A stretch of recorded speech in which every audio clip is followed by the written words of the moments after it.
Alors, je pense qu'on va y aller par étapes. D'abord, quand on parle de notre âge, on parle généralement de l'âge chronologique. Je suis né tel jour, telle année, tel mois, ok. Alors, ce qui est intéressant, c'est d'aborder cet aspect de l'âge sur ses différentes facettes. Et quand on les aborde sur ces différentes facettes, on réalise que cet âge finalement chronologique, qui est notre grande référence, est ce qu'il y a de moins important et de moins révélateur sur notre âge. Alors, qu'est-ce que je veux dire par là? Au niveau, par exemple, de notre corps, il y a plusieurs façons d'aborder les choses. Quand on se situe, disons, dans la temporalité, c'est d'abord de considérer qu'il y a l'âge chronologique, certes, mais l'âge biologique est finalement plus important que l'âge chronologique. Pourquoi est-il plus important? Parce qu'on peut avoir, du point de vue chronologique, 50 ans, mais du point de vue biologique, c'est-à-dire quels sont l'état, en fait, de nos organes, on peut avoir globalement un corps qui représente plutôt 35 ou 40 ans, ou alors le contraire, 70 ans et avoir un âge chronologique de 50. Donc, déjà sur le plan de la santé, l'âge biologique nous donne plus d'indications que l'âge chronologique. C'est un premier point et il est important, puisqu'on voit bien que des personnes qui peuvent avoir le même âge sur le plan chronologique, quand on les regarde sur le plan biologique, c'est peut-être vraiment très différent. Donc, cet âge-là est bien plus important que l'âge chronologique. Et c'est pour ça que c'est bien paradoxal. On célèbre finalement l'âge qui a le moins d'importance. Et nos différents âges, car en fait, il n'y a pas qu'un âge. Nous avons plusieurs âges en réalité. L'âge chronologique, l'âge biologique, l'âge psychologique, on va en parler. Avant de parler de l'âge au niveau de l'âme. Mais déjà dans cette sphère que nous connaissons, on peut considérer très justement qu'on a plusieurs âges. On vient d'aborder l'âge biologique. Alors, il y a la dimension psychologique. Et finalement, quand tu disais tout à l'heure, vu comme tu prends les choses en rigolant, etc., tu dois être une jeune âme, généralement c'est tout le contraire. C'est les jeunes âmes qui se prennent très au sérieux, et les vieilles âmes qui rigolent parce qu'elles savent que la vie c'est un grand éclat de rire, et ce qui les fait marrer, c'est plutôt quand des gens sont pleins de sérieux et veulent affirmer des tas de choses et dire ceci c'est cela, alors que plus on grandit, plus il y a cette maturité spirituelle qui se fait, plus on comprend qu'on ne sait rien. Rien de rien. Plus on apprend de choses, plus on se rend compte que tout cela est totalement dérisoire, c'est infinitésimal, et que finalement, pour avoir accès à cette connaissance, il vaut mieux faire le vide du peu de choses qu'on prétend savoir. Donc tout ça pour dire qu'en fait, notre âge psychologique, c'est sans doute l'âge le plus important. Et comment en fait cet âge psychologique il va se voir? Il se caractérise justement par la jeunesse. Et la jeunesse, on a tendance à la voir simplement sur un plan d'abord chronologique. On se dit que quelqu'un qui a 70 ans ne peut pas être jeune. Si on se dit qu'il ne peut pas être jeune physiquement parlant, sur le plan des organes, bien qu'on en parlait, sur le plan biologique, on peut avoir un corps de 60... être âgé de 70 ans, mais avoir sur le plan biologique un corps de 50 ans, c'est possible. Et le contraire est vrai aussi. À 30 ans, on peut avoir un corps sur le plan biologique de 60 ans. Mais ce qui est encore plus important, c'est notre âge psychologique. Et donc, je reviens sur ce qui le caractérise, c'est qu'est-ce qui caractérise finalement la jeunesse? Parce que comment on peut parler d'être plus ou moins âgé psychologiquement? C'est de garder à l'esprit, au fond, c'est quoi ce qui caractérise la jeunesse, hormis l'aspect physique? Eh bien, c'est la joie de vivre, c'est de ne pas se prendre au sérieux. C'est aussi la créativité. c'est accepter l'inconnu. Parce que quand on est jeune, on ne sait pas. On n'est pas encore plein de croyances, de certitudes, bien que ça vient très vite chez certains, mais on ne sait pas de quoi demain sera fait. On a une perspective d'avenir qui n'est pas encore définie. C'est ce côté du possible. Et donc, on a plus de facilité à envisager les choses nouvelles. Ce sens aussi de la créativité qui est vraiment important et qui caractérise la jeunesse. En fait, on devient vieux quand on devient figé, quand on devient trop sérieux, quand on n'envisage plus le changement, parce que ce n'est plus possible. On s'est engagé dans une voie, on vise la retraite dans 20 ans, dans 25 ans, on est sur des rails et il ne faut plus en sortir. Ça caractérise la vieillesse. On n'a plus de perspective, je dirais, de changement, d'envisager les choses de façon vraiment différente. On est sur des rails. Et ça, c'est vraiment terrible. C'est comme ça qu'on se rend compte que des gens vieillissent très vite dans leur tête, cette vieillesse. On devient sérieux, trop sérieux. On ne peut plus envisager des choses qui ne sont pas cadrées. Et le changement nous fait peur. On considère tout changement comme un danger. Et nos attitudes, nos croyances, tout cela, c'est la vieillesse. Mais on a sans doute tous rencontré des gens qui ont 70 ans, 80 ans. Et moi, j'en rencontre. Et évidemment, ce n'est pas les plus, je dirais, les plus nombreux, mais qui nous montrent cette jeunesse. C'est-à-dire cette possibilité d'envisager l'avenir, la possibilité d'accepter le changement, de pouvoir se dire, ben, pourquoi pas, j'irai demain à tel endroit, je peux faire autre chose, etc. De se remettre en cause. Et quand on voit ça chez une personne, alors on peut voir chez quelqu'un qui a 70 ans, 80 ans, quelqu'un de très jeune, vraiment. Et cette jeunesse, elle est vraiment essentielle parce que c'est la vie. Quand notre vie devient figée, elle est morte. C'est comme l'eau. Une eau stagnante, il ne faut pas la boire. Une vie qui n'est plus en mouvement, qui n'a plus de perspective, n'est plus une vie. On est dans l'antichambre de la mort. C'est terminé. Il ne se passe plus rien. Tout est écrit d'avance. On est en train de dérouler quelque chose.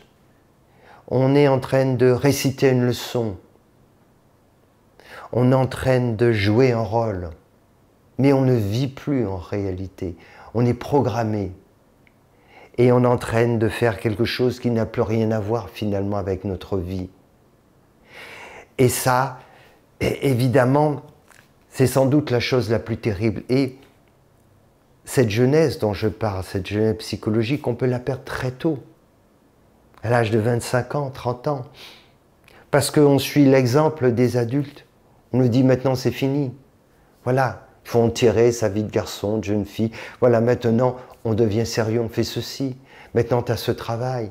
Et puis surtout, il faut s'y accrocher, etc., etc. Et là, on commence à développer des peurs. Et c'est pour ça que quand l'avenir devient incertain, parce que de toute façon, l'avenir est toujours incertain, alors on a peur, parce qu'on nous dit que l'avenir doit être certain. Mais ça n'existe pas. On n'est jamais certain de se réveiller le lendemain matin. On n'est même pas certain de finir notre journée en vie. Ni en vie, ni entier. On ne sait pas. Et c'est cette incertitude qui fait peur très vite. Et d'un autre côté, quand on est jeune, cette incertitude, c'est ce qui nous ouvre des portes. On se dit, c'est possible. On a une certaine condition sociale, on peut se dire, mais je peux la changer. Il peut se produire autre chose. Mais très vite, on devient vieux. De plus en plus vieux. Alors qu'il y en a qui, paradoxalement, rajeunissent. ils deviennent de plus en plus jeunes. Avec le temps, ils réalisent que tout ça, c'est une prison, stupidité. Donc paradoxalement, il y a des gens, 40, 50 ans, ils commencent à se libérer. Il y en a même qui comprennent qu'à 50 ans, on s'en fout. Et la retraite est ceci et machin. Et tout le reste, je m'en fous. Je ne vais pas commencer à vivre quand ma vie sera terminée. Alors, vivre, c'est accepter de prendre le risque. Si on ne veut prendre aucun risque, on ne peut pas vivre. Et c'est pour ça que les jeunes, ils prennent des risques, parfois qui nous semblent inconsidérés. C'est à cet âge-là qu'on peut faire le plus, voilà, d'accidents, de choses et tout, parce que on a cette notion du risque, de découvrir la vie, de sortir des normes. Mais très vite, comme je disais, on devient vieux. Voire très très vieux. J'ai vu tellement de gens, à 25 ans, 30 ans, sont des vieux. À 35 ans, des vieillards. Prêts à rentrer dans les EHPAD. Ils devraient travailler. Okay. En fait, quand on aborde les choses globalement, il y a effectivement un processus d'évolution et ma perspective, c'est que tout ça est pyramidal. Donc, la grande majorité de l'humanité, la très grande majorité est immature, très immature. Pourquoi peut-on dire que la grande majorité est immature? Tout simplement parce que si on était un peu plus mature, on ne serait pas arrivé à détruire tous les jours des espèces vivant sur cette planète par centaines, par milliers, être certain aussi de se détruire en tant qu'espèce humaine et aussi avoir accumulé une telle capacité de destruction que l'on peut détruire notre Terre plusieurs fois. Ce n'est pas un signe de maturité que de parvenir finalement à un tel niveau de destruction qui nous garantit notre fin en tant qu'espèce. Donc, ça montre bien qu'on est vraiment immature. On peut le comprendre si on regarde un virus et de se dire il n'a sans doute pas l'intelligence qui lui fait comprendre que s'il détruit l'hôte dans lequel il est, il va lui-même se détruire. Mais c'est ce que nous faisons en tant qu'espèce humaine. On fait en sorte de tout détruire. On pollue l'eau que l'on boit, on pollue l'air que l'on respire, on pollue la terre qui nous donne à manger, on s'entretue, on tue toutes les autres espèces animales, et puis on accumule un armement considérable pour être certain de faire exploser la planète plusieurs fois pour ne pas se rater. Alors, oui, c'est ça. Une seule fois, c'est risqué, mais si on a un arsenal, comme c'est le cas nucléaire, qui nous permet de se dire on peut la faire exploser 20 fois, ça nous laisse 20 fois plus de chance. Donc, est-ce que ça, c'est un signe de maturité? Alors, bien sûr que non. Donc, quand on disait qu'on aurait un âge de 10-12 ans, oui, on peut le dire ainsi, mais quand on donne à des enfants de 10-12 ans la possibilité de toucher une mitraillette et plus encore à un arsenal nucléaire, ça peut faire de gros dégâts, on le sait bien. Voilà donc le problème, c'est que l'être humain a fait beaucoup d'évolutions sur le plan technologique, mais la technologie, les capacités intellectuelles, ce n'est pas l'intelligence. À mon point de vue, l'intelligence, c'est notre capacité à vivre en paix, en harmonie avec soi, avec les autres, et avec notre environnement, notre terre. Et de ce point de vue-là, on est très loin d'être intelligent. C'est ça qui montre le signe de cette maturité, ce qui permet d'aller justement vers ce côté de l'âme.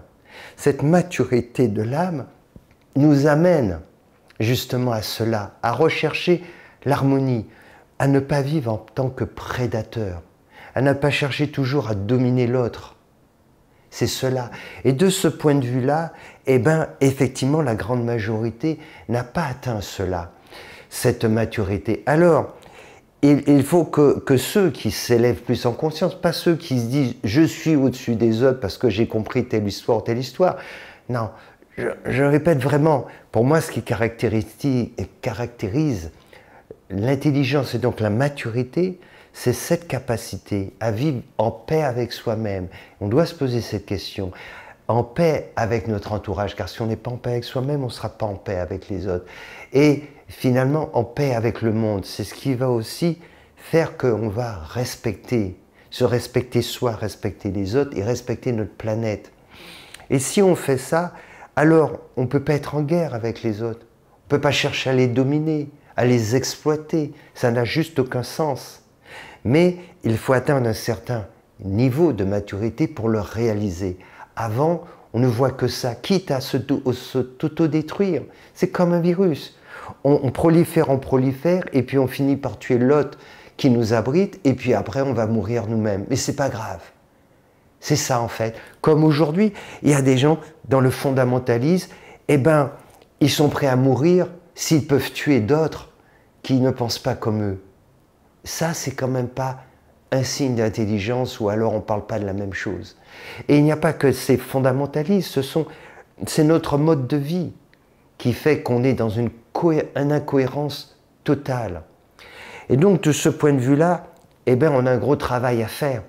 Et donc, quand on a abordé cette question justement de l'âge psychologique, de l'âge chronologique, de l'âge biologique, alors ça nous amène tout naturellement, et tu as tendu la perche, à parler, mais finalement, cet âge de l'âme, à quoi on la reconnaît?